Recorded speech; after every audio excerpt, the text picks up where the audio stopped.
थांबा जरा, हा व्हिडिओ स्क्रोल करू नका.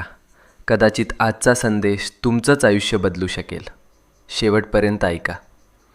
कधीकधी ना आयुष्यात अशी वेळ येते जेव्हा सगळं काही चुकीचं होतंय असं वाटतं.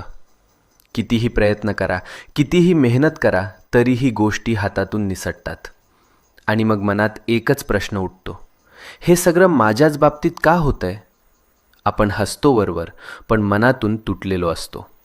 रात्रभर झोप लागत नाही, डोळ्यात पाणी येतं आणि वाटतं कोणीच नाही माझ्यासोबत. पण मित्रा, नीट ऐक. जेव्हा सगळे दरवाजे बंद होतात तेव्हा स्वामींचा दरवाजा उघडा असतो. ही वेळ तुझी शिक्षा नाही, ही वेळ तुझी परीक्षा आहे. आणि परीक्षा जितकी मोठी तितकंच फळही मोठं मिळतं. तू रडलेला प्रत्येक अश्रू, तू केलेली प्रत्येक प्रार्थना आणि तू सहन केलेली प्रत्येक